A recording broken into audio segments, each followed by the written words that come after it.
औज़ुबिल्लाहिमिनश्शैतानिर्रजीम बिस्मिल्लाहिर्रहमानिर्रहीम अल्हम्दुलिल्लाहि रब्बिल आलमीन अस्सलातु वस्सलामु अला रसूलिल करीम अस्सलामु अलैकुम वरहमतुल्लाहि वबरकातुहू। उम्मीद है आप सब खैरियत से होंगे और पिछला लेक्चर रिवाइज कर लिया होगा। कुछ स्टूडेंट्स बिजी हैं पढ़ाई में, रिवीजन में, जो आज का, 3 दिन का भी आपका टेस्ट जो चल रहा है उसके अंदर। और आई होप कि वो सब लोगों को कॉन्सेप्ट जो बुक ऑफ जनाइज था वो क्लियर होगा इंशाल्लाह। ये भी हमारा छोटा सा सेक्शन ही है जो बाबुल ज़का है। ऑब्वियसली ये तकरीबन हमने अभी डिस्कस हम ये कर रहे थे कि 504 नंबर तक इसमें हदीसें हैं हमारे पास।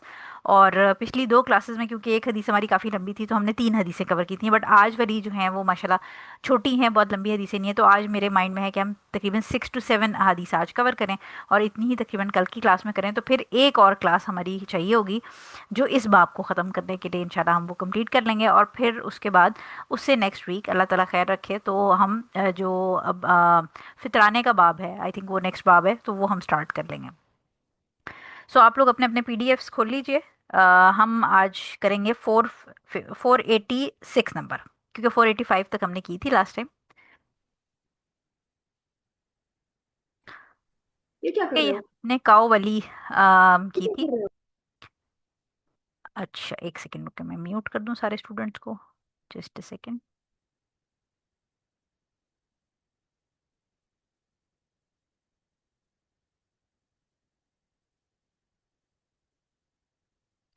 ठीक है, अच्छा 486 नंबर आ गई। 5 ये काओ वाले तक हमने की थी, 486 पे आ जाए।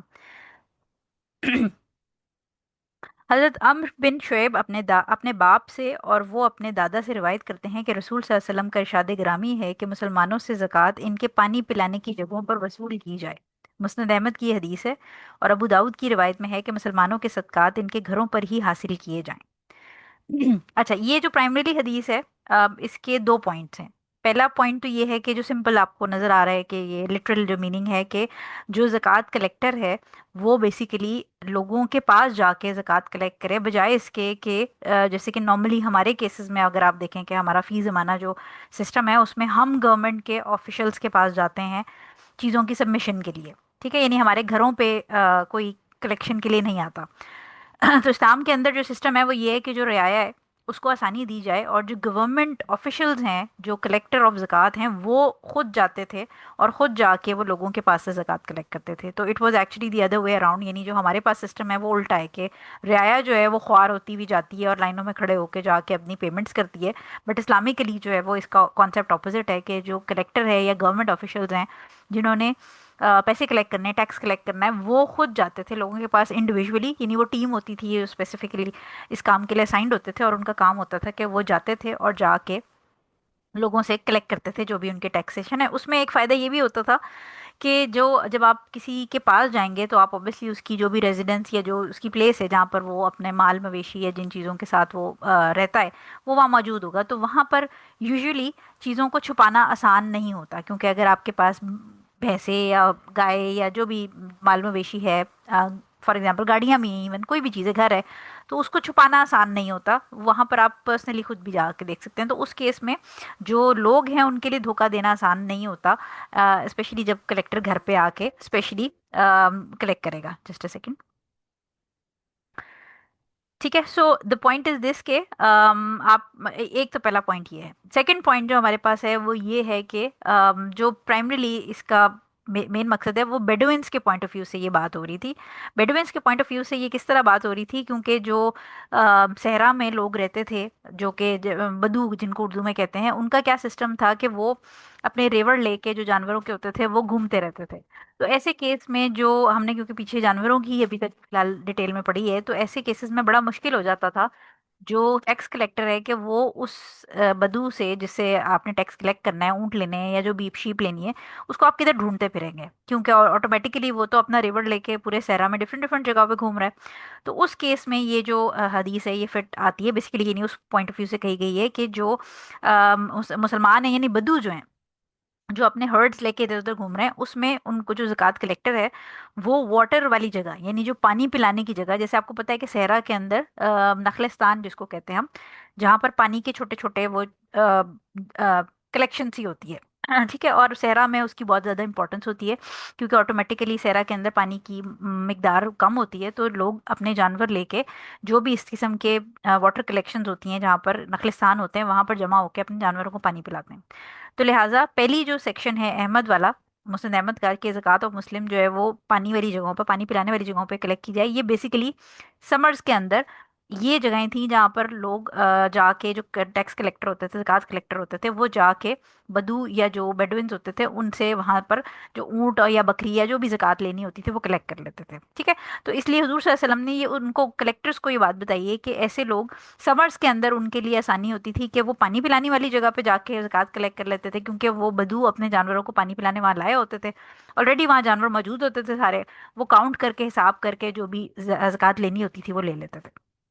اسی طرح جو ونٹر کا موسم ہے، کیونکہ سمرز جو ہے وہ ڈفرینٹ ہوتی ہیں، ویدر ڈفرینٹ ہوتا ہے، پانی کی اس میں زیادہ تلاش ہوتی ہے، اور ونٹرز کے اندر ڈفرینٹ سچویشن ہے، ونٹرز میں پانی کی اتنی تلاش نہیں ہوتی، ونٹرز میں کوزی ان کو جگہ چاہیے۔ تو آپ نے اکثر دیکھا ہوگا کہ اگر ہم پاکستان میں بھی دیکھیں کہ جو ہمارے تھر وغیرہ والی سائڈ کے صحرا ہیں، اس میں انہوں نے اپنی خیمہ بستی ٹائپ ایک بیڈوینز نے قائم کی ہوتی ہے، جہاں پر اسپیشلی سردیوں کے موسم میں، کیونکہ صحرا میں ٹھنڈ بھی زیادہ ہوتی ہے، ریت ٹھنڈی ہو جاتی ہے، تو جو نائٹس ہوتی ہیں یہ ان کی بہت ٹھنڈی ہوتی ہیں، تو انہوں نے پھر اپنے کوزی سے چھوٹے چھوٹے ہٹ ٹائپ بنائے ہوتے ہیں، کبھی مٹی کے ہوتے ہیں، کبھی انہوں نے وہ کپڑے اور پلاسٹک ڈال کے بنایا ہوتا ہے مختلف، تو اس قسم کی جگہوں پہ، تو یعنی یہ جو سیکنڈ والی سیکشن ہے ابو داؤد والا، یہ ان کو کہا جا رہا ہے کہ ان کے گھروں پر حاصل کی جائے۔ تو یعنی اگر نارملی بھی ہم یہ حدیث دیکھیں کہ نارمل لوگوں کا بھی یہ سسٹم تھا کہ زکوٰۃ کلیکٹر ان کے گھر جاتا تھا اور وہاں سے کلیکٹ کرتا تھا، اور اگر بدو کے پوائنٹ آف ویو سے دیکھیں تو سمرز کے اندر وہ اپنے جانور پانی کے جو نخلستان وغیرہ تھے ادھر لے کے جاتے تھے، تو ٹیکس کلیکٹر وہاں چلا جاتا تھا اور وہاں سے جا کے کلیکٹ کر لیتا تھا، سوری میں ٹیکس بار بار کہہ رہی ہوں، زکوٰۃ کلیکٹر، زکوٰۃ کلیکٹر وہاں پر جا کے کلیکٹ کر لیتا تھا، اور جب سردیاں ہوتی تھیں تو وہ جو ان کے کوزی سے جو ان کے گھر یا وہ جو ایریاز ہوتے تھے جہاں پر وہ کنفائن ہو کے سردیاں گزارتے تھے، تو ادھر سے جا کے وہ کلیکٹ کر لیتے تھے۔ ٹھیک ہو گیا۔ سو اس سے یعنی رولنگ پرائملی دونوں سائڈ کی نکل آئے گی، لیکن کیونکہ ہم اس کو کنٹمپریری پوائنٹ آف ویو سے بھی دیکھ رہے ہوتے ہیں، کیونکہ آج کل تو obviously ہمارے پاس اس طرح جانور شہروں وغیرہ میں نہیں ہوتے، تو اسلامکلی ایسی سچویشن میں جو نارملی لوگ ہیں جیسے میرے اور آپ جیسے ہیں، اس میں بھی اسلامکلی پھر گھروں پہ سے آ کے زکوٰۃ کلیکٹ ہوتی ہے۔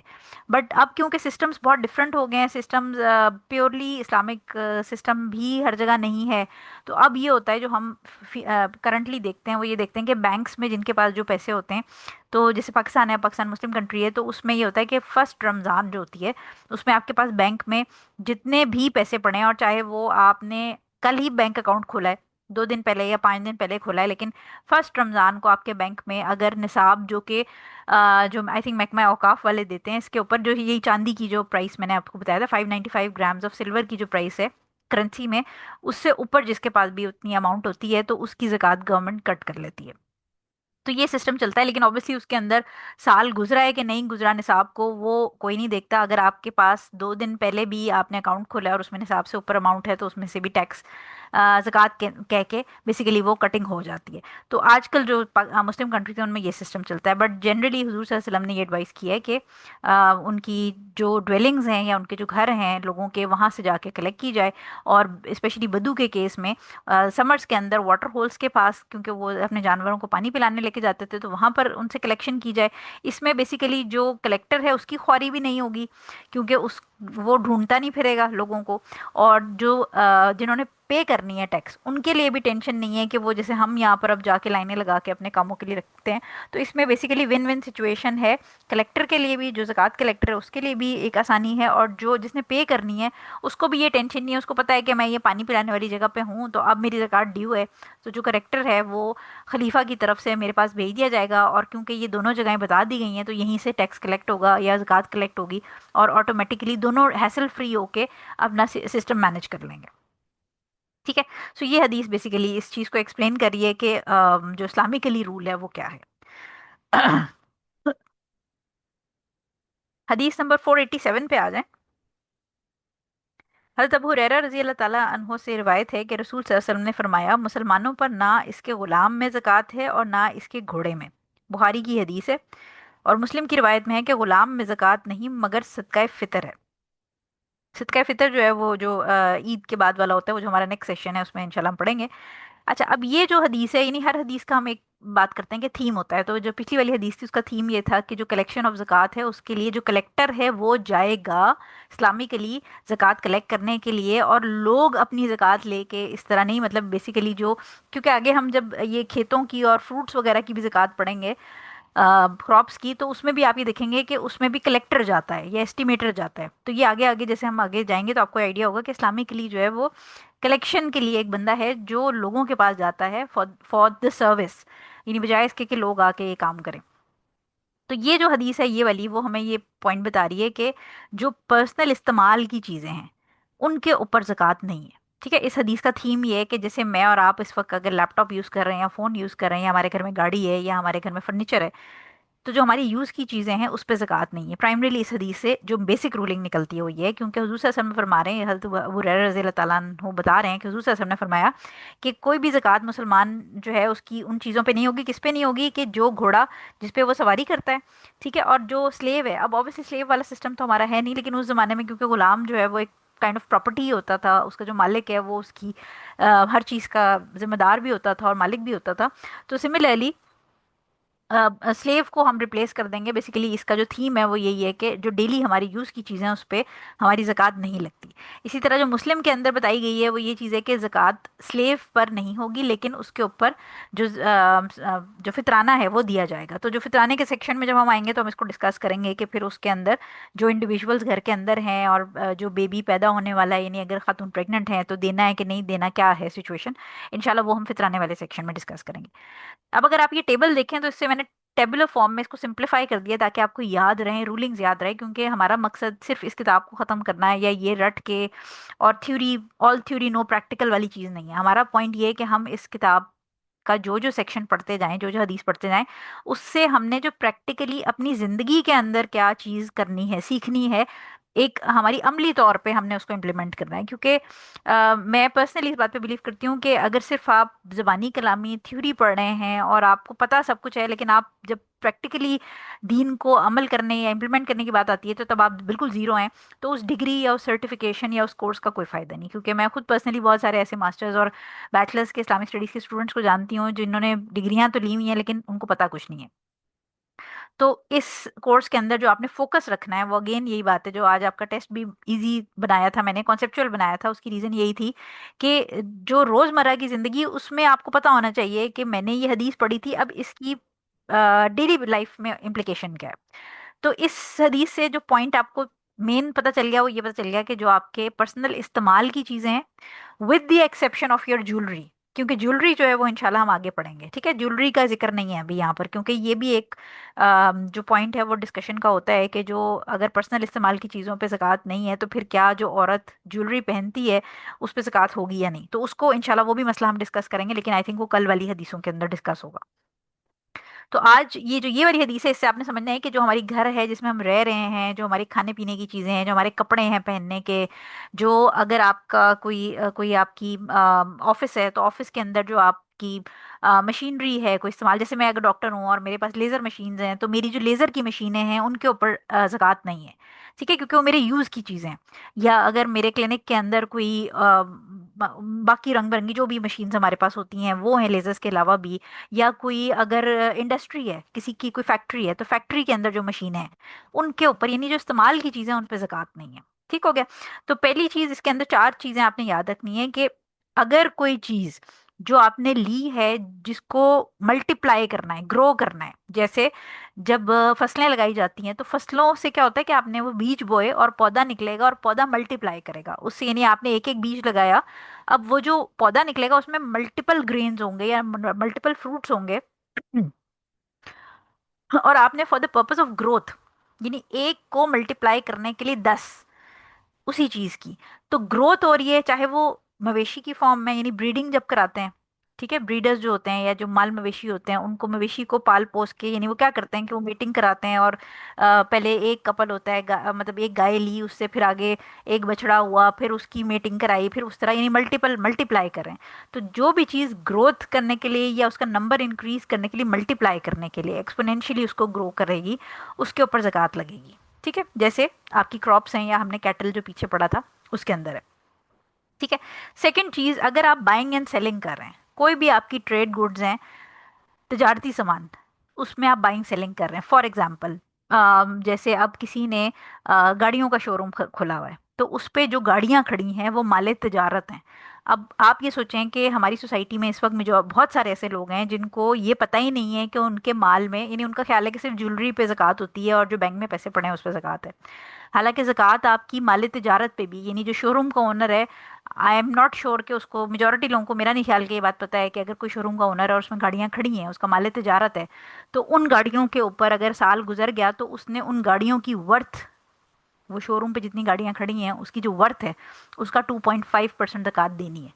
इसी तरह अगर इन्वेस्टमेंट्स के लिए लोगों ने मल्टीपल प्लॉट्स बच्चों के लिए लेके डाले हैं कि ये फला प्लॉट मैंने डीएचए में लेके डाला हुआ है, मेरी बच्ची ने पढ़ने बाहर जाना होगा तो मैं बेच के इन्वेस्टमेंट पर्पस से, उन प्लॉट्स के ऊपर भी ज़कात होती है। ठीक है, क्योंकि इन्वेस्टमेंट के पर्पस से, ये ट्रेडिंग के पर्पस से ली गई है कि मैं इसको खरीद रहा हूँ या खरीद रही हूँ और अब मैं इसको बेच के इसका प्रॉफिट कमाऊंगी।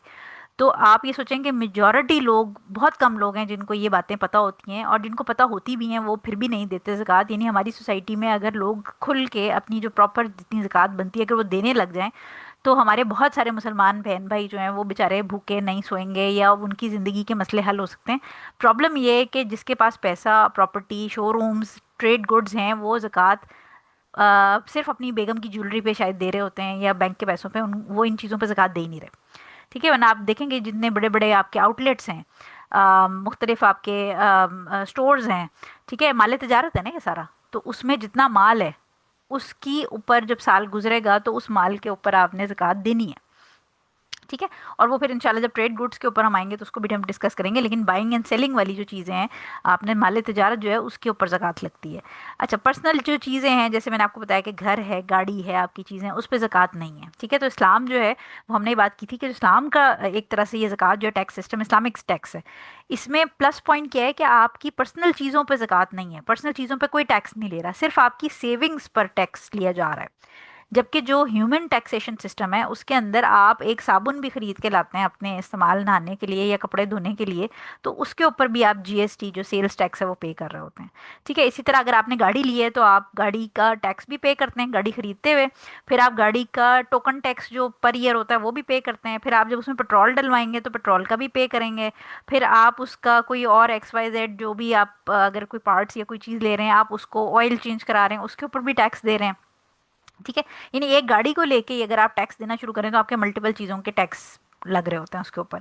तो इसी तरह घर है, घर आप खरीदते हैं तो गवर्नमेंट उस पर टैक्स लेती है, फिर घर की जो अगर रेंट पे आपने दिया है तो रेंट के ऊपर, ये फोर्थ वाली रूलिंग में मैं आपको समझाती हूँ अभी रेंट का क्या चक्कर होता है, लेकिन उस पर भी टैक्स जा रहा है। तो यानी ह्यूमन मेड जो टैक्सेस हैं वो अमीर या गरीब का फ़र्क नहीं देखते, वो हर एक को निचोड़ते हैं। लेकिन जो इस्लामिक टैक्सेशन सिस्टम है यानी ज़कात जो है, उसमें अमीर से पैसे लेके, और अमीर से उसकी हर चीज़ पे पैसे नहीं लिए जाते, अमीर से सिर्फ उसकी सेविंग्स के ऊपर, जिसको एक साल हो गया उस पे से पैसा लेके, और जस्ट लिटिल अमाउंट 2.5% उससे लेके, यानी 100 रुपये में से 2.5 रुपये, 2.5 रुपये लेके आप किसी गरीब को दे रहे हैं, जो कि उस अमीर बंदे के लिए 100 में से 2.5 ज़्यादा मैटर नहीं कर रहा, लेकिन उस जिस गरीब को 2.5 रुपये मिले हैं 100 में से, उसके लिए वो 2.5 रुपये में शायद वो 2 वक्त की रोटी मिल जाए।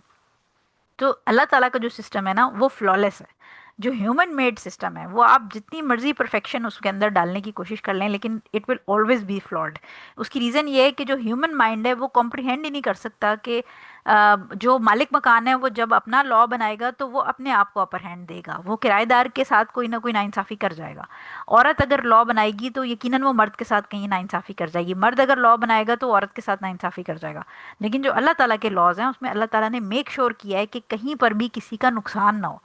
यानी हर जो स्टेटस का बंदा है, हर जो इंसान है किसी भी रोल के अंदर, उसके राइट्स एंड ड्यूटीज़ को अल्लाह ताला ने बड़ा परफेक्टली बैलेंस किया है। नंबर फोर्थ पॉइंट जो इसके अंदर है वो ये है कि अगर आपने लेट्स अज्यूम कोई रेंट आउट किए, जैसे घर, ठीक है, आपके पास एक घर है और घर आपने रेंट पे दिया हुआ है। अब ये जो घर है वो उसकी लेट्स अज्यूम के कोई 4 करोड़ का घर है, लेट्स अज्यूम, मैं आपको एक रफ एस्टिमेशन दे रही हूँ, तो उस 4 करोड़ के घर के ऊपर आपकी ज़कात नहीं लगेगी। जो आपने रेंट दिया है, लेट्स अज्यूम कि वो 2 लाख रुपए रेंट पे चढ़ा हुआ है घर, अब वो जो 4 करोड़ का घर है उस पर आप ज़कात नहीं देंगे, आप ज़कात देंगे वो 2 लाख रेंट जो आ रहा है वो बैंक में जमा हो रहा है। ठीक है, अब लेट्स अज्यूम कि आप उसी से अपना घर का खर्चा चला रहे हैं, तो जो 2 लाख रुपए रेंट आ रहा है वो आपका as it is 2 lakh personal खर्चों में खर्च हो जाता है, आपके पास सेविंग कोई नहीं है। तो ऐसे घर पर भी कोई ज़कात नहीं है, और क्योंकि जो रेंट आ रहा है उस पर भी कुछ बच ही नहीं रहा, तो ज़कात किस पर? लेकिन अगर आप वो रेंट 2 लाख रुपए हर महीने डालते जा रहे हैं, तो हमने ये बात की थी कि तकरीबन चांदी का जो एक 595 ग्राम का जो रेट है, वो तकरीबन 2,20,000 हमने निकाला था लास्ट टाइम, ये एक रफ एस्टिमेशन थी। तो उस हिसाब से इसका मतलब है कि अगर 2 महीने का रेंट आपके बैंक में आ जाएगा, तो आप निसाब क्रॉस कर जाएंगे, और उस निसाब के ऊपर जब साल गुजरेगा तो फिर आपने उस पर ज़कात देनी है। यानी जो रेंटल प्रॉपर्टी है, उस प्रॉपर्टी पे ज़कात नहीं होती। वो जो रेंट आ रहा है, उस रेंट को आप देखते हैं कि ये निसाब जब क्रॉस करेगा, और निसाब क्रॉस करके फिर इसके ऊपर साल गुजरेगा, तो आप उसका 2.5% फिर देंगे एज अ ज़कात। ठीक है। तो ये रेंटल जो प्रॉपर्टीज़ हैं उनके अंदर तो ये 4 कैटेगरीज हैं। लेकिन इस हदीस में सबसे इंपॉर्टेंट पॉइंट आपको ये पता चला है कि जो ह्यूमन टैक्सेशन है वो किसी को नहीं छोड़ती, लेकिन जो और किसी किसी शख्स को नहीं छोड़ती और किसी चीज़ को नहीं छोड़ती। लेकिन जो इस्लामिक टैक्सेशन है ज़कात, वो आपकी पर्सनल चीज़ों के ऊपर जो आपके अपने अंडर इस्तेमाल हैं, with the exception of gold and silver जो हम आगे पढ़ेंगे, तो उसके ऊपर आपको ज़कात नहीं देनी। ठीक है। 487 नंबर हमारी हदीस का ये मेन पॉइंट था। अच्छा, 488 पे आ जाएं। 488 नंबर हदीस जो है हमारे पास,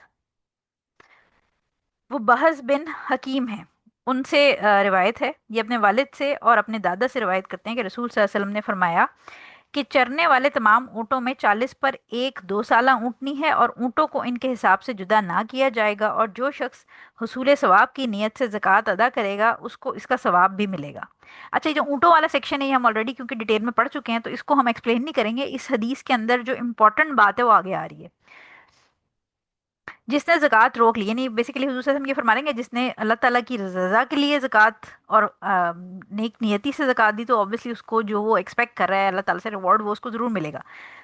और जिसने ज़कात रोक ली, अब ये इंपॉर्टेंट पॉइंट आ रहा है जो इस हदीस का थीम है, कि जिसने ज़कात रोक ली तो हम ज़कात ज़बरदस्ती वसूल करेंगे, और इसका कुछ माल भी हमारे परवरदिगार के फ़राइज़ में से एक लाजमी हिस्सा है। इनमें से कोई चीज़ भी आले मोहम्मद के लिए हलाल नहीं।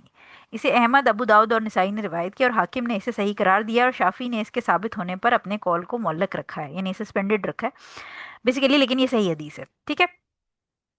अच्छा, अब इसके अंदर रूलिंग क्या मिल रही है, देखें ऊपर वाला जो सेक्शन है उसको हम दोबारा डिस्कस नहीं करेंगे, क्योंकि बिनत लबून वाली सारी कहानी हम काफ़ी डिटेल में पिछले हफ्ते कर चुके हैं। और ये भी बात हमें पता है कि कोई भी काम जो हम अल्लाह ताला की रज़ा के लिए करते हैं उसका हमें रिवॉर्ड मिलता है। ऑब्वियसली अगर हम फॉर द सेक ऑफ अल्लाह कर रहे हैं, तो फिर अल्लाह ताला अपने बंदे को मायूस नहीं करता, और जिस उम्मीद से हम कर रहे हैं, जिस सवाब के हसूल के लिए कर रहे हैं, वो अल्लाह ताला हमें देता है। ठीक है। अब इसके अंदर जो इम्पोर्टेंट पॉइंट है वो यहाँ से, how ever if someone refrain से शुरू हो रहा है, और इसकी रूलिंग क्या है।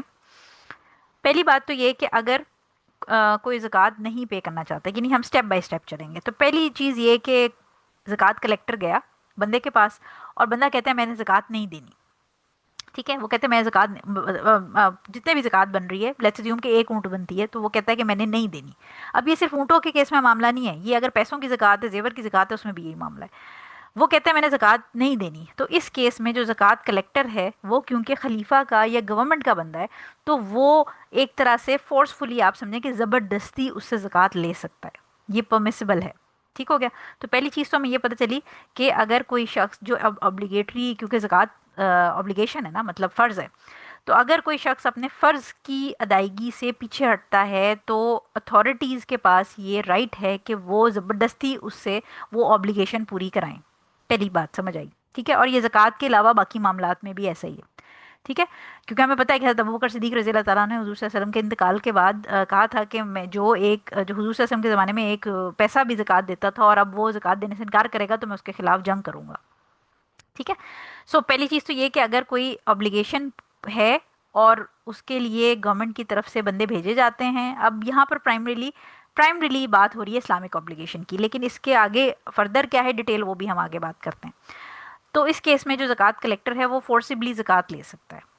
अब ये सिनेरियो वन वन था कि वो बंदा जो है वो कमज़ोर है, उसने कहा मैं नहीं देता ज़कात, ज़कात कलेक्टर ने कहा कि ज़कात तो तुम्हें देनी पड़ेगी, और वो ज़बरदस्ती उससे ज़कात लेके आ गया। सेकंड पोजीशन जो हमारे पास पाकिस्तान इंडिया में बहुत कॉमनली देखने को मिलती है, वो ये कि जो इनकार कर रहा है वो कोई बड़ी असामी हो, कोई पॉलिटिशियन हो, या कोई अमीर बंदा है, और कोई वडेरा है, या कोई बड़ा रिसोर्सफुल बंदा है। ठीक है। उस केस में वो कहता है कि जी मैं तो नहीं दूंगा, तुम जो कर सकते हो कर लो। अब ज़कात कलेक्टर बेचारा जो है वो एक ही बंदा है या दो बंदे गए होंगे।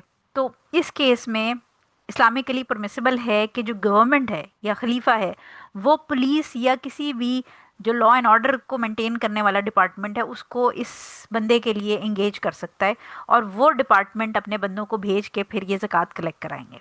ठीक है, तो इन स्टेप स्टेप वन में ये हुआ कि वो बंदा कलेक्टर जो है वो बेचारा खुद ही अपनी धमकी लगा के कहेगा कि मैंने तो लेनी है और मैं लेके जाऊंगा, ज़बरदस्ती ले आए। सेकंड ऑप्शन ये है कि अगर वो रिसोर्सफुल बंदा है तो इस केस में गवर्नमेंट, इस्लामिक गवर्नमेंट जो है वो जो भी आपका प्रोटेक्टिव या पुलिस डिपार्टमेंट है, रेंजर्स डिपार्टमेंट है, जो भी है, उसको एक्टिवेट करेगी और वो जाके उस बंदे से ज़कात लेंगे ज़बरदस्ती। और ना सिर्फ ज़कात लेंगे बल्कि उसको पनिशमेंट के तौर पे एक्स्ट्रा उसकी प्रॉपर्टी भी जब्त कर ली जाएगी, क्योंकि वो एक ऑब्लिगेशन से इनकार कर रहा है, जो कि अल्लाह अल्लाह और उसके रसूल ने ऑब्लिगेशन लगाई है, उससे वो इनकार कर रहा है। तो और फिर वो साथ में जो ऑन ड्यूटी गवर्नमेंट का ऑफिसर है उसको धमकी भी लगा रहा है, यानी उसने कोशिश की लेकिन अब वो कह रहा है कि मैं तो रिसोर्सफुल हूँ, मैं नहीं देता। तो इस केस में इस्लामिकली परमिसिबल है कि ज़कात जो कलेक्शन है उसके लिए जो खलीफा है वो एक आर्मी या पुलिस या जो भी सिस्टम है उनको भेजेगा। वो ज़बरदस्ती उससे ज़कात भी निकलवाएंगे और साथ में उसको पेनल्टी भी पड़ेगी, जो कि उसकी जो अपनी प्रॉपर्टी है या पैसा उसमें से आप समझिए कि क्या कहेंगे, उसको कॉन्फिस्केट करेंगे, बेसिकली कॉन्फिस्केट का वर्ड यूज़ होता है। ठीक है, पेनल्टीज वगैरह भी होंगी। तो इससे हमें ये साबित होता है कि गवर्नमेंट, इस्लामिक गवर्नमेंट जो है वो अवाम को अगर कोई चीज़ मैंडेटरी करती है उस बेसिस के ऊपर, अगर अवाम उसको फॉलो नहीं करती तो फाइन और जो पेनल्टी है, फाइन हमें पता ही है, हम सबको पढ़ते हैं फाइन डिफरेंट चीज़ों पे, तो वो गवर्नमेंट इम्पोज कर सकती है। ठीक है, अब इसके अंदर बेसिकली जो फाइनेंशियल पेनल्टी पेनल्टी है, यानी जो किसी को फाइनेंस पैसों के मामले में उसकी गसब करना या कॉन्फिस्केट करना, इसके बारे में उल्मा के थोड़ा डिस्प्यूट है। इसमें दो ओपिनियंस हैं। एक उल्मा का ग्रुप जो है वो कहता है कि क्योंकि इस हदीस के अंदर भी ये बात बताई गई है तो रूलर जो है, जो मुसलमान खलीफा है, वो इम्पोज कर सकता है fine and penalties upon the रियाया। ठीक है, जैसे फॉर एग्जांपल हम ये देखते हैं कि चालान होता है। रिसेंटली मेरा चालान हुआ है, इसलिए मुझे बहुत फील हुआ ये बात कि आप ड्राइव कर रहे हैं तो अगर आप जेब्रा क्रॉसिंग के ऊपर, लेट्स अज्यूम आपने गाड़ी खड़ी कर दी है, आपका टायर आ गया, तो वो सामने से इमीडिएटली सेफ सिटी के कैमरे तस्वीर ले लेते हैं और आपका चालान हो जाता है। सो ये जो है, अब मैंडेटरी क्या है कि आपने जेब्रा जेब्रा क्रॉसिंग से पीछे खड़े होना है आपने उसके ऊपर, क्योंकि ऑब्वियसली लोगों ने क्रॉस करना है। तो ये और बात है कि वो जेब्रा क्रॉसिंग मिटी हुई थी तो मुझे नजर ही नहीं आई कि वहाँ जेब्रा क्रॉसिंग है। सो एनीवेज, लेकिन ये है कि जेब्रा क्रॉसिंग जो है वो मैंडेटरी है कि उसको खाली होना चाहिए ताकि लोग उसको क्रॉस कर लेंगे। तो अगर वहाँ गाड़ी आपने खड़ी की तो आपको गवर्नमेंट फाइन करती है चालान की सूरत में, 300 रुपये का, 500 रुपये का, जितने भी हैं, क्योंकि आपने एक जो ऑब्लिगेशन है, एक ड्यूटी है, उसको पूरा नहीं किया, आपने गलत जगह पे गाड़ी खड़ी कर दी। ठीक है, सो एक ग्रुप ऑफ स्कॉलर्स ये कहता है कि जो रूलर है वो लोगों पर इस्लामिकली भी और जो वैसे सोसाइटी के नज़्म ज़ब्त के लिए चीज़ें ज़रूरी हैं उस केस में पेनल्टी इम्पोज कर सकता है फाइनेंशियल, यानी जो ये चालान वाली इस टाइप की कि पैसों की उसमें फ़ाइन हो जाए।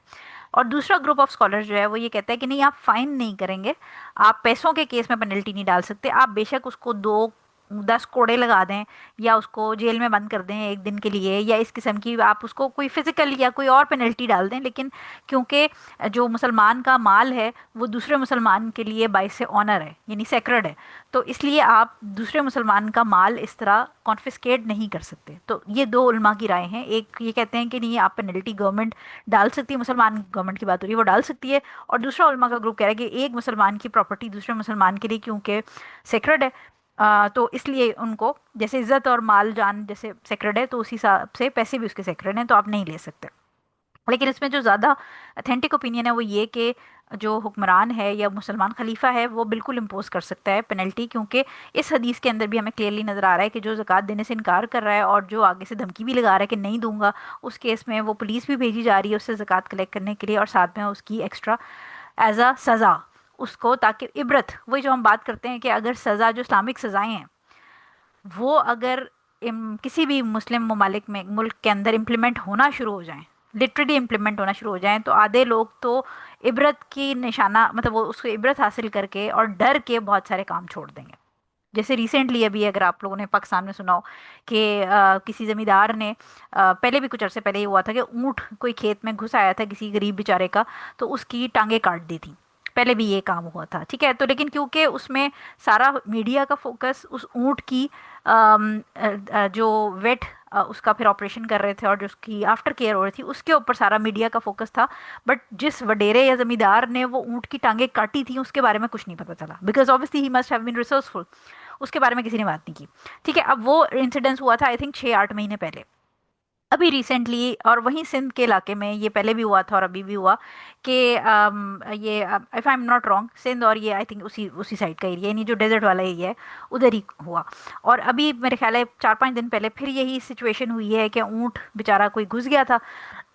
اب اونٹ تو جانور ہے نا، اس کو تو نہیں پتا کہ کہاں کیا ہو رہا ہے، غریب بندے کا اونٹ تھا، تو جو لوگ تھے جو زمیندار تھے اس کے نوکروں نے اس اونٹ کی زبان آئی تھنک اس کا ٹانگیں کاٹ دی پہلے، پھر اس کو ٹریکٹر کے پیچھے پکڑ کے گھسیٹا ہے، اس کا جبڑا فریکچر ہو گیا، اس کی زبان جلا دی۔ آپ سوچیں کہ ایک جانور جو بیچارہ بول نہیں سکتا اس کے ساتھ اتنا ظلم کر دیا، کیونکہ جو پچھلا والا سین ہوا تھا 6-8 مہینے سال پہلے اس کو کسی نے اس کو سزا نہیں ملی تھی۔ اب کیونکہ سزا نہیں ملی تھی تو لوگ چوڑے ہو جاتے ہیں، لوگوں کو ہوتا ہے کہ اچھا جی ہمیں تو سزا ہی نہیں مل رہی، ہم نے تو پکڑے ہی نہیں جانا، تو جب پکڑے ہی نہیں جانا تو پھر وہ چیز بار بار ریپیٹ ہوتی ہے، جس کو ہم اردو میں کہتے ہیں خربوزے کو دیکھ کے خربوزہ رنگ پکڑتا ہے۔ تو سملرلی جب آپ کا ایک بندہ زکوٰۃ دینے سے انکار کرے گا اور اس کو آپ اچھی طرح پکڑ کے اس سے پیسے نہیں نکلوائیں گے، زکوٰۃ نکلوائیں گے نہیں، اور پھر اس کی تھوڑی سی جو ایکسٹرا پیسے ہیں وہ کانفiscate نہیں کریں گے، تو باقی لوگ جو ہیں ان کو ڈر نہیں بیٹھے گا، ان کو یہ چیز نہیں بیٹھے گی کہ اچھا ٹھیک ہے اگر ہم بھی نہیں دیں گے تو کیا فرق پڑے گا۔ تو اس سے کیا ہوتا ہے کہ law and order situation country کی یا سوسائٹی کی خراب ہوتی ہے، بیکاز ایک بندہ جو گناہ کر رہا ہے، جو کسی مینڈیٹری ایکٹ سے پیچھے ہٹ رہا ہے، اپنی ڈیوٹی نہیں پوری کر رہا، وہ جب اس کو آپ نہیں پکڑیں گے، کہتے ہیں نا نپ دا ایول ان دا بڈ، کہ آپ جو برائی ہے اس کو شروع میں ہی نہیں روکیں گے تو پھر وہ سوسائٹی کا پارٹ بنے گی، پھر ایک بندہ زکوٰۃ دینے سے انکاری کرے گا، دوسرا ہوگا، تیسرا ہوگا، اور معاشرے میں برائی جو ہے یا آپ سمجھیں کہ دین سے جو دوری ہے وہ پھیلتی جائے گی۔ تو لہٰذا اٹ از پرمیسیبل کہ جو مسلمان حکمران ہے وہ اس کیس کے اندر نہ صرف اس سے زکوٰۃ زبردستی نکلوائیں گے بلکہ اس کو فائن اور فائنینشیل پینلٹی بھی ڈالی جائے گی، کیونکہ اس سے اس کی جو پراپرٹی ہے اس میں سے اسپیسیفک حصہ کانفiscate کیا جائے گا تاکہ باقیوں کے لیے عبرت ہو، اور پلس یہ کہ کیونکہ زکوٰۃ تو ہر سال ہی آنی ہے تو وہ بندہ اگلے سال پھر یہ حرکت نہیں کرے گا، ٹھیک ہے۔ اچھا، 5th پوائنٹ اس کے اندر ہمیں یہ پتہ چلتا ہے کہ جو اہل بیت ہے، یعنی اہل بیت جو ہیں وہ بیسیکلی بنو ہاشم اور بنو مطلب ہیں، جس کے اندر کون کون آ جاتا ہے بیسیکلی اس کے اندر حضرت علی کی اولاد، یعنی ان کے آگے ڈسینڈنٹس آ جائیں گے، اس میں حضرت عباس رضی اللہ تعالیٰ عنہ کے آگے ڈسینڈنٹس آ جائیں گے، عقیل ہیں، اور اس کے علاوہ حارث بن عبد المطلب رضی اللہ تعالیٰ عنہ ہیں، ان سب کی جو آگے ڈسینڈنٹس ہیں یہ بیسیکلی اہل بیت کہلاتے ہیں، یعنی یہ سارے ڈسینڈنٹس آ جائیں گے۔ تو ان سے آگے جتنے بھی لوگ نکل رہے ہیں جو کہ ہم انڈیا پاکستان میں ان کو نارملی سید کہتے ہیں، ٹھیک ہے، ان کو آپ زکوٰۃ نہیں دے سکتے۔ اس کی ریزن یہ ہے کہ آپ کو یاد ہوگا کہ ہم نے جب زکوٰۃ کا مطلب پڑھا تھا لغوی معنی اور اصطلاحی معنی، تو ہم نے یہ بات کی تھی، جسٹ اے سیکنڈ، اچھا ہم نے یہ بات کی تھی کہ زکوٰۃ جو ہے وہ پیوریفائی کرنے کا نام ہے، یعنی اپنی مال کے اندر سے آپ ایک طرح سے ڈسٹ یا ایک طرح سے جو آپ سے غلطی کہیں ہو گئی ہوتی ہے، ہم نے بات کی تھی کہ مال کمانے میں کہیں پر کوئی گڑبڑ تھوڑی بہت ہو گئی ہو ان انٹینشنل، تو آپ اس کو پیوریفائی، اپنے مال کو پیوریفائی کرنے کے لیے اس کا ایک سیکشن نکال کے جو ڈیزرونگ غریب لوگ ہیں ان کو دے دیتے ہیں for the sake of charity, for the sake of helping people. تو جو اہل بیت ہے وہ obviously حضور صلی اللہ علیہ وسلم کے ڈیسینڈنٹس ہیں، آگے ان کی جو فیملی جو بنو ہاشم اور بنو مطلب ہیں وہ ان کے کزنس وغیرہ اور آگے ان کے ڈیسینڈنٹس، تو ان کو پھر آپ نہیں دے سکتے۔ اچھا، اب اس کے اندر امپورٹنٹ چیز یہ کہ 2 پوائنٹس یہاں پر سمجھنے والے ہیں۔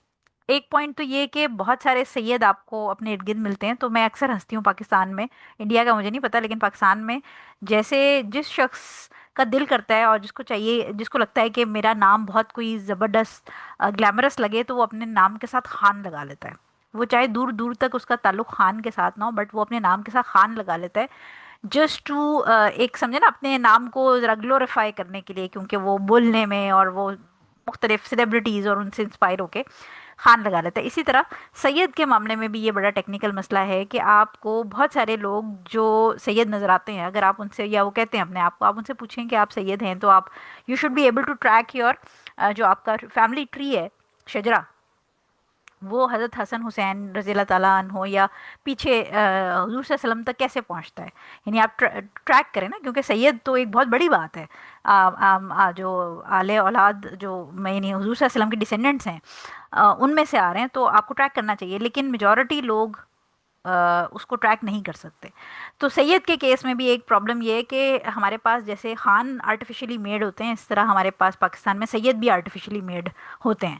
یعنی وہ خود ہی لگا لیتے ہیں اپنے نام کے ساتھ. اور فنی بات یہ کہ بہت سارے جن کو میں کہتی ہوں ناچنے گانے والیاں جو ہیں ٹی وی پہ، جو کہ فلموں میں کام کر رہی ہیں اور جو کہ ہر طرح کی غلط حرکتوں میں انوالو ہوتی ہیں، وہ بھی اپنے نام کے ساتھ سید لگا لیتی ہیں، سیدہ لگا لیتی ہیں. ٹھیک ہے.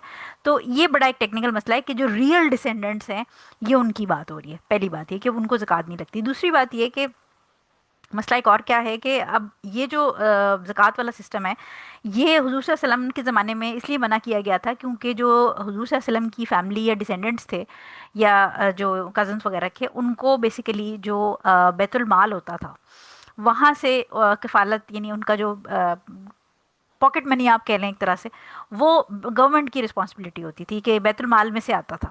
اس لیے آبویسلی جو نان افورڈنگ بھی ہوتے تھے ان کا خیال بھی گورنمنٹ رکھتی تھی. لیکن اب کیونکہ اسلامک کنٹریز میں انفارچونیٹلی بیت المال کا سسٹم ہی ختم ہو گیا، وہ والا سسٹم ہی نہیں ہے. تو ایسے کیس میں جو real descendants of prophet peace be upon ہم ہیں، اور جو ان کی فیملی کے ڈیسینڈنٹس ہیں، حضرت جو عباس رضی اللہ تعالیٰ عنہ کے یا حضرت علی رضی اللہ تعالیٰ عنہ کے، اور آگے سارے جو نام میں نے آپ کو بتائیں، تو اس کیس میں obviously کوئی بھی there is nobody to take care of them, کیونکہ وہ بیت المال والا سسٹم ہی ختم ہو گیا ہے. اب اس میں obviously سارے تو امیر نہیں ہیں، اس میں غریب بھی ہوں گے، بہت سارے ایسے ہوں گے ڈیسینڈنٹ جو کہ واقعی میں بالکل ہینڈ ٹو ماؤتھ ہوں گے. تو اگر ان کو زکوٰۃ نہیں دی جائے گی فی زمانہ، آج کل کے زمانے کی بات ہے، تو وہ سروائیو کیسے کریں گے کیونکہ بیت المال کا سسٹم ختم ہو گیا.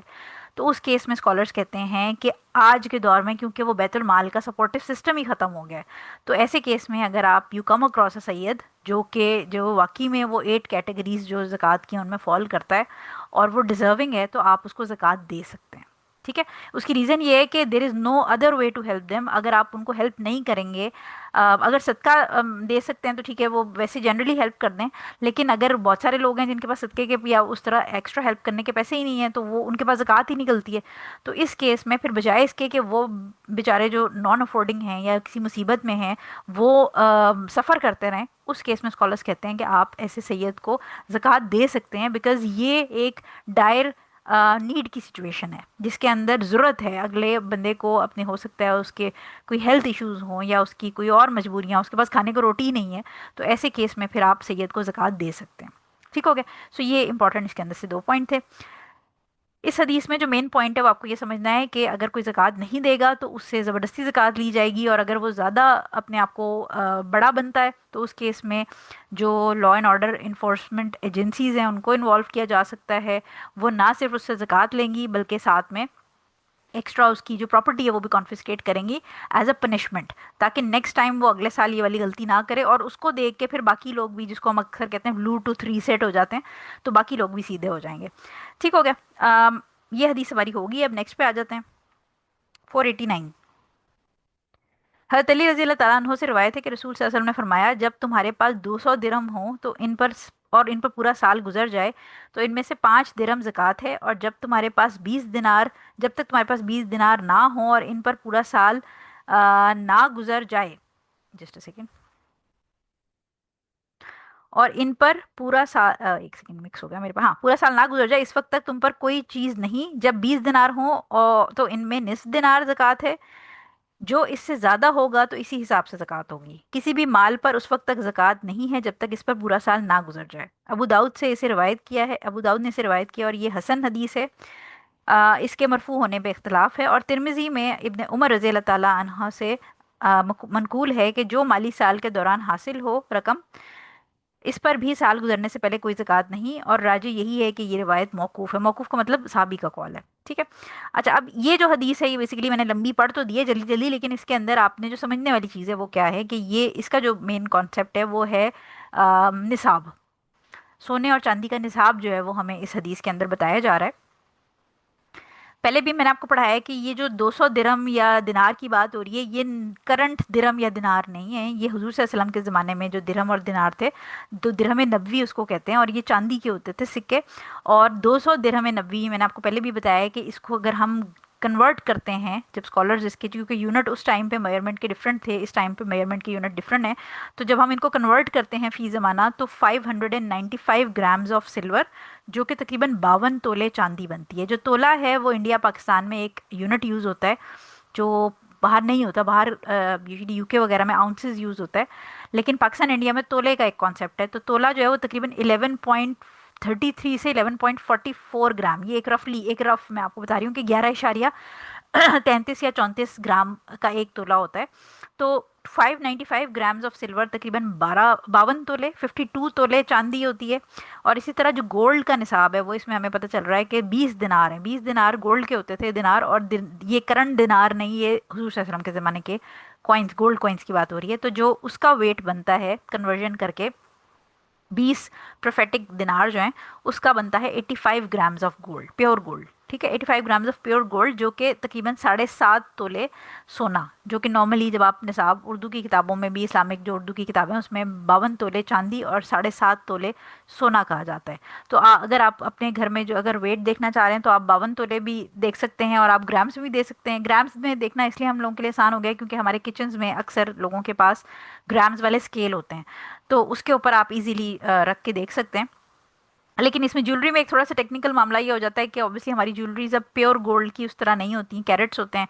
और प्लस ये कि इसमें स्टोन्स भी लगे होते हैं, पर्ल्स वगैरह होते हैं, तो एक्चुअली उनका वेट भी आ रहा होता है। तो नॉर्मली लोग ये बड़ा क्वेश्चन पूछते हैं कि अगर हमारे पास नेकलेस हैं या ज्वेलरी है तो उसके अंदर स्टोन्स भी हैं, तो अब इम्पॉर्टेंट चीज़ ये है कि जो स्टोन्स होते हैं उस पर ज़कात नहीं होती। आपकी डायमंड जो है, प्रेशियस स्टोन्स के ऊपर ज़कात नहीं होती। यानी अगर आपके पास डायमंड है, डायमंड की रिंग है, तो डायमंड की रिंग में जो सॉलिटेयर है या उसके अंदर जो छोटे डायमंड लगे हुए हैं उनके ऊपर ज़कात नहीं होगी। लेकिन जो आपका गोल्ड है उसका, यूजुअली जो डायमंड की जब आप ज्वेलरी खरीदते हैं तो जो रिसीट्स होती हैं उसके अंदर उन्होंने फिर गोल्ड का वेट अलग दिया होता है, डायमंड का जो अगर सॉलिटेयर है तो उसका वेट अलग दिया होगा, और छोटा जो चूरा वाला डायमंड होता है, छोटा लगा होता है, वो उसका टोटल वेट दिया होता है। तो आप वो अपनी रसीदें संभाल के रखें।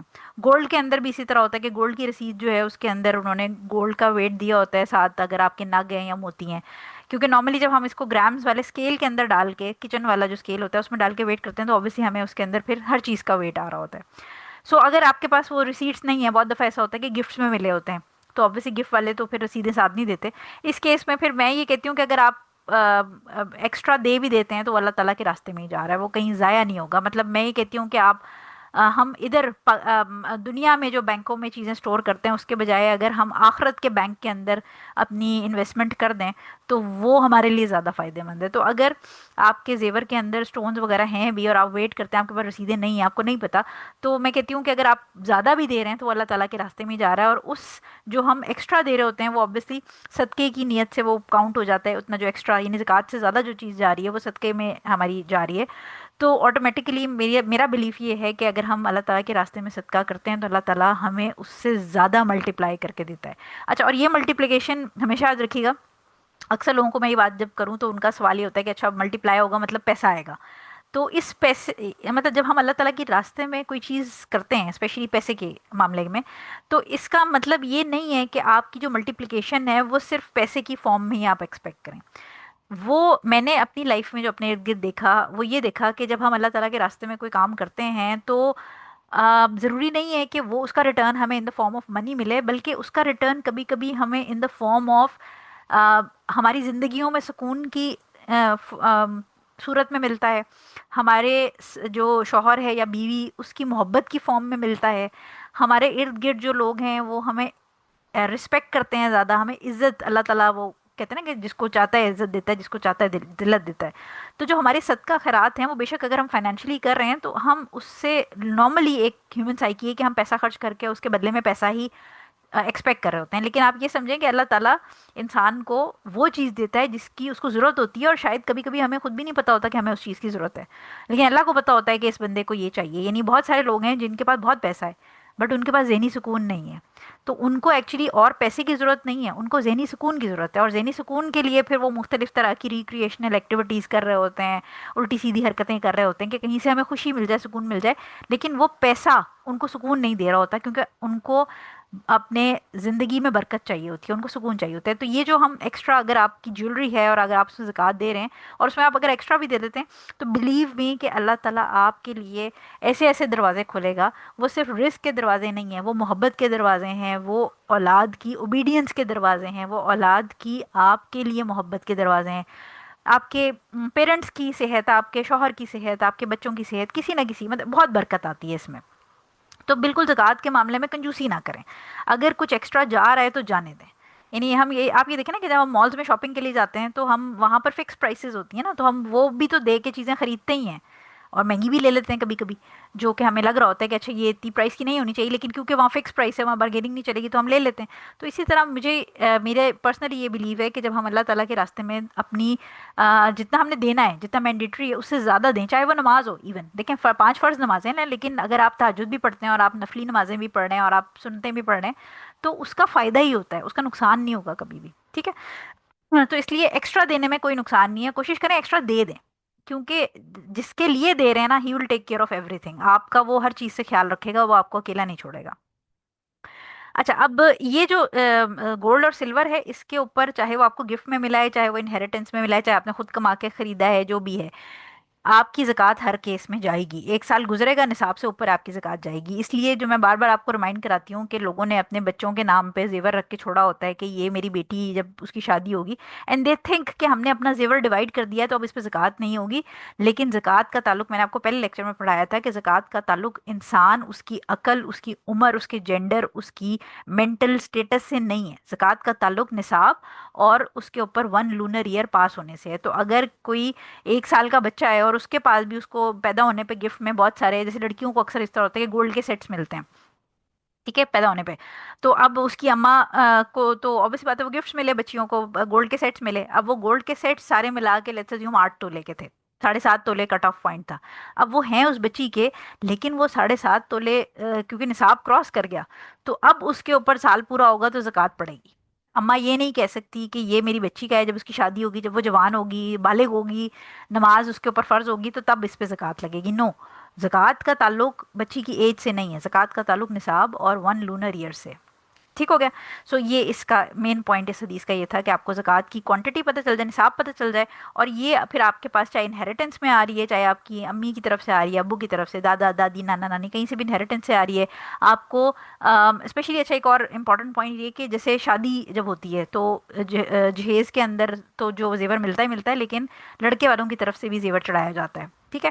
انڈیا پاکستان میں اوبیسلی ہمارا یہ سسٹم ہے. تو لڑکے کی طرف سے جو بھی آپ کو برائڈل سیٹ چڑھایا جا رہا ہے، چوڑیاں چڑھائی جا رہی ہیں، یا جو بھی زیور گولڈ کا چڑھایا جا رہا ہے، وہ اب آپ کا ہو گیا. It's a gift. ٹھیک ہے. تو آپ کو ملا، تو اب اس کی زکوٰۃ آپ پہ فرض ہے. آپ یہ نہیں ایکسپیکٹ کریں گے کہ آپ کا شوہر زکوٰۃ دے گا یا فلاں زکوٰۃ دے گا. وہ اس مسئلے کو ہم آگے ڈسکس کریں گے، کل والی حدیثوں کے اندر انشاءاللہ یہ والا مسئلہ بھی آئے گا. لیکن یہ کہ وہ اب آپ صاحب نصاب ہو گئے، اگر آپ کا وہ کراس کر گیا 7.5 تولے سے، صاحب نصاب ہو گئے. اور صاحب نصاب جو ہے وہ اپنی زکوٰۃ کا خود رسپانسبل ہے، اس کو زکوٰۃ دینی ہے.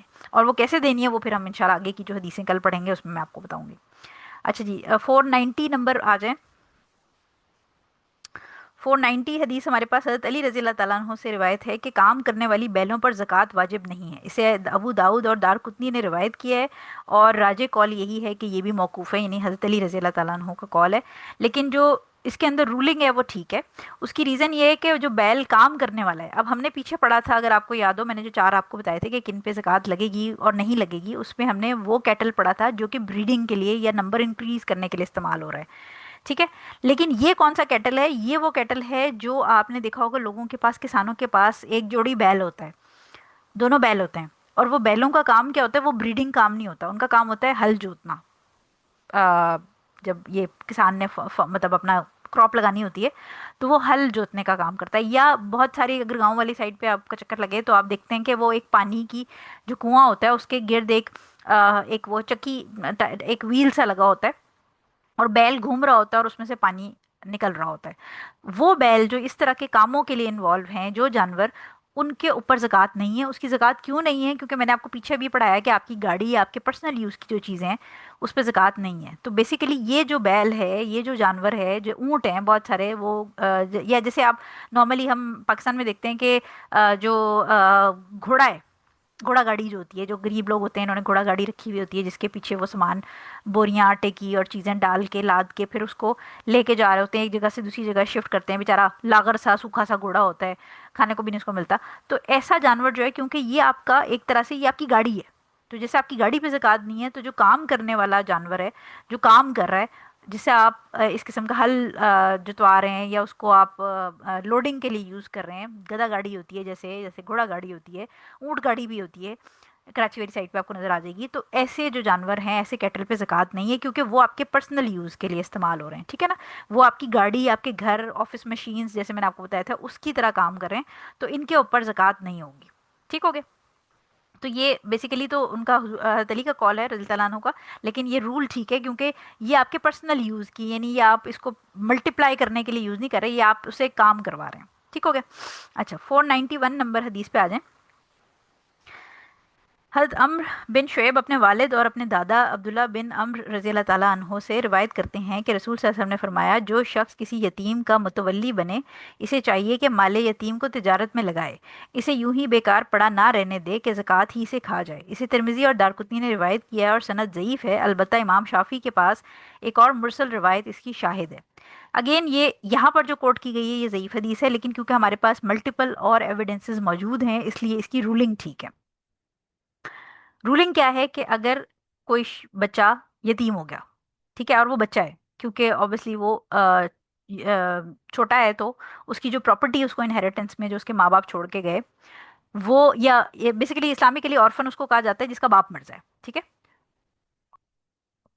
تو ایسے کیس میں جو اس کا گارڈین ہوگا اس کو کہا جاتا ہے کہ آپ یہ پراپرٹی جو انہیریٹنس میں اس کو ملی ہے اس کا خیال رکھیں، کیونکہ وہ بچہ چھوٹا ہے تو ہی کی not take care of himself, یعنی وہ اس کو پتہ ہی نہیں کہ پیسے کدھر خرچ کرنے ہیں، اور کوئی اس کو بے وقوف بنا کے پیسے لوٹ کے بھاگ سکتا ہے. تو گارڈین جو ہے وہ اس کو ذمہ داری دی جاتی ہے کہ جب یہ بچہ بڑا ہو کے وائس ہو جائے گا، اس کو سینس آ جائے گی پیسے کی لین دین کی، خرچ کی، تو پھر آپ اس کو پراپرٹی دے دیجیے گا. لیکن اب کیونکہ وہ اگر پراپرٹی نصاب سے اوپر تھی تو اس پہ ہر سال زکوٰۃ کٹے گی. تو ہوگا کیا کہ زکوٰۃ کٹ کٹ کے بائی دا ٹائم وہ 15 16 17 18 جس وقت بھی بالغ ہو کے وزڈم کی ایج میں آئے گا، اتنی دیر میں وہ زکوٰۃ کٹ کٹ کے ہو سکتا ہے کہ نصاب سے نیچے ہی چلی جائے. تو وہ بچہ جو ہے وہ ایکسپیکٹ کر رہا ہوگا کہ میرے ابا کی پراپرٹی تھی تو مجھے اتنے پیسے ملیں گے، اور جب بائی دا ٹائم وہ گارڈین ہینڈ اوور کرے گا تو زکوٰۃ کٹ کٹ کے وہ بیچارے کو ہو سکتا ہے لاکھ روپے، 4 لاکھ تھے تو وہ 50,000 ہی اس کے پاس آئیں.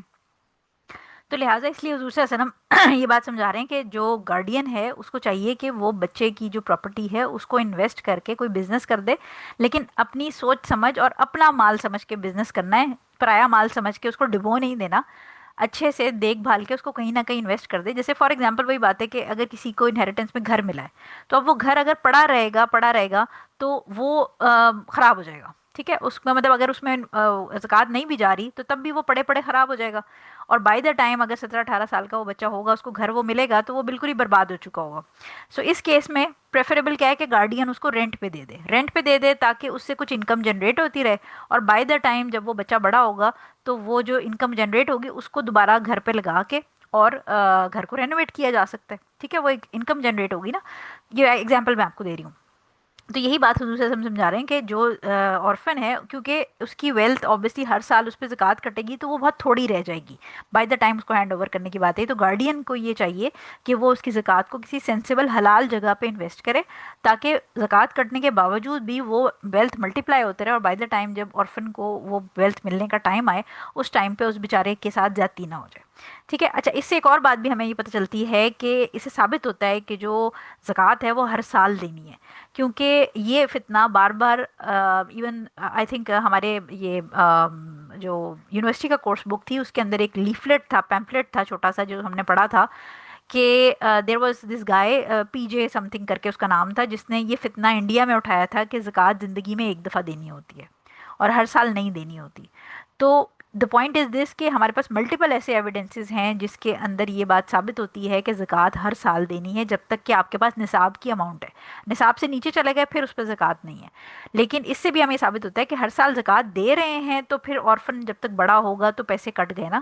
ادروائز اگر زندگی میں ایک دفعہ ہی دینی تھی تو پھر پیسے کٹنے والی سچویشن ہی نہیں آنی تھی کہ اینڈ میں ایک دفعہ دے دیا آپ نے زکوٰۃ تو پھر حضور صلی اللہ علیہ وسلم یہ بات کرتے ہی نا. اور ایون حضرت عمر رضی اللہ تعالیٰ عنہ سے بھی ہمارے پاس یہ اس طرح کی ایڈوائس موجود ہے مختلف آثار کے اندر کہ انہوں نے کہا کہ اسی طرح آرفن کی جو ویلتھ ہے اس کو کہیں انویسٹ کر دو ورنہ بائی دا ٹائم وہ بڑا ہوگا تو زکوٰۃ کٹ کٹ کے اینڈ میں اس کے پاس جب آپ اس کو ہینڈ اوور کریں گے تو کچھ بھی نہیں بچے گا. ٹھیک ہے. سو حلال بزنس میں گارڈین اس کو انویسٹ کرے اور اس کو اپنی اولاد سگی اولاد یا اپنا پیسہ سمجھ کے انویسٹ کرے. اس کو پرائی پراپرٹی سمجھ کے ڈبونے والا انویسٹمنٹ نہ کرے کیونکہ اگر اس کی نیت میں کھوٹ ہوگا یا خود ہی وہ کھانے کے چکر میں ہوگا غلط جگہ بغیر کیئرلیس ہو کے انویسٹ کرے گا تو وہ پھر اس کا حساب اللہ تعالیٰ کو دے گا کیونکہ اس نے یتیم کے مال کے ساتھ جاتی ہے. تو یتیم کے بارے میں ویسے ہی اسلام بہت ٹچی ہے اور obviously حضور صلی اللہ علیہ وسلم نے ملٹیپل ہمیں سچویشن میں بتایا کہ جو یتیم کی کفالت یا اس کا خیال رکھے گا وہ قیامت کے دن میرے ساتھ موجود ہوگا. یعنی اپنی انگلیوں کو جوڑ کے انہوں نے اشارہ کیا تھا کہ اس طرح موجود ہوگا. تو اس سے ہمیں جو اور ملٹیپل قرآن کے اندر بھی ایسی آیات ملتی ہیں جس کے اندر بار بار یہ ایڈوائس کی گئی کہ یتیم کے مال کی حفاظت کرنا ہے اس کو کھانا نہیں یتیم کے ساتھ اچھا سلوک کرنا ہے. تو گارڈین جو ہے اس کے اوپر بہت یہ رسپانسبلٹی ہے کہ وہ یتیم کے مال کو سینسبلی انویسٹ کرے تاکہ بائی دا ٹائم وہ بچہ بڑا ہو تو ایسا نہ ہو کہ اس کے پاس وہ محتاجی ہو جائے یا اس کے ماں باپ جو اس کے لیے چھوڑ کے مرے تھے اس میں سے اس کے پاس بہت تھوڑی اماؤنٹ اس کے ہاتھ میں ہے. ایگزامپل میں نے آپ کو دے کے بتا دی کہ جیسے رینٹ والا گھر ہے تو اس کو گھر کو بند چھوڑ دیں گے تو وہ ڈسٹروائے ہو جائے گا. 17-18 سال اگر وہ بند رہے گا تو بہت حالت خراب ہو جائے گی. اس کے بجائے اگر وہ رینٹ دے دے گا تو اس سے پیسے جنریٹ ہوتی رہے گی انکم. ٹھیک ہے. یا کسی حلال بزنس میں وہ انویسٹ کر دے کوئی لینڈ کے اندر انویسٹ کر دے جہاں سے کراپس بن کے اور اس طرح ایک انویسٹمنٹ جنریٹ ہو تاکہ زکوٰۃ کٹنے کے باوجود بھی جو پروفٹ آتا رہے اس سے ایٹ لیسٹ وہ نیٹ اماؤنٹ اس کی اچھی مینٹین رہے. ٹھیک ہے. سو 491 تک ہماری ہو گئی ہے. 492 آن ورڈ پھر ہم انشاءاللہ کل کر لیں گے. آج کیونکہ کلاس کا ٹائم ختم ہو گیا ہے سو آئی ہوپ کہ یہ آپ کو آج جو ہم نے پڑھا ہے وہ کلاس سمجھ آ گئی ہوگی. اس کو ریوائز کر لیجیے گا اچھی طرح. اور کویشچنز ہم آج گروپ میں نہیں لیں گے کیونکہ سنڈے منڈے کی بیچ کی رات تک ہمارا گروپ ابھی بند ہے. تو آپ لوگ اپنے سوال اپنے پاس لکھ کے نوٹس میں سیو کر لیجئے فون کے اندر اور جب گروپ کھلے گا تو پھر آپ بھیج دیجیے گا. ٹھیک ہے. سو کلاس وائنڈ اپ کر لیتے ہیں. جزاک اللہ خیر فار اٹینڈنگ. کل انشاءاللہ پھر اسی ٹائم پہ ہم دوبارہ جوائن ان کریں گے اور کل ہم 492 سے انشاءاللہ اسٹارٹ کریں گے. دیکھتے ہیں کل ہم کتنی کور کر سکتے ہیں بٹ انشاءاللہ میرے مائنڈ میں یہی ہے کہ ہم نیکسٹ دو کلاسز اور لیں گے اور یہ والا باب فنش کر دیں. تو خیال رکھیے گا آپ لوگ جو سیکھا ہے آگے لوگوں کو پہنچائیں اور پریکٹیکل چیزیں یاد رکھیں کانسیپٹس یاد رکھیں. میں آپ کو حدیث رٹنے کو نہیں کہہ رہی.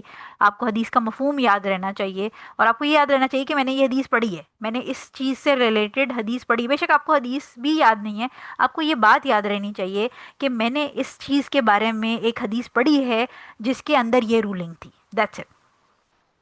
کیونکہ 1358 حدیثیں ہیں اس کتاب میں تو میں آپ سے یہ نہیں ایکسپیکٹ کرتی کہ 1358 کو پتہ نہیں اردو میں کیا کہتے ہیں لیکن 1358 آپ کو حدیثیں یاد ہوں گی. لیکن آپ کو یہ ضرور یاد رہنا چاہیے کہ اس چیز سے ریلیٹڈ میں نے حدیث ایک پڑھی تھی اور حدیث بے شک یاد نہیں ہے لیکن مجھے اس کا جو کانسیپٹ تھا وہ یاد ہے کہ یہ چیز منع کی گئی کہ فار ایگزامپل آپ کو حدیث 10 سال بعد بھی یہ بات یاد رہنی چاہیے کہ جو پرسنل استعمال کی چیز ہے اس پہ زکوٰۃ نہیں ہے with the exception of gold and silver.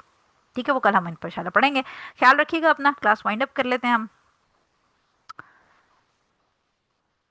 سبحانک اللہم و بحمدک اشہد ان لا الہ الا انت استغفرک و اتوب الیک.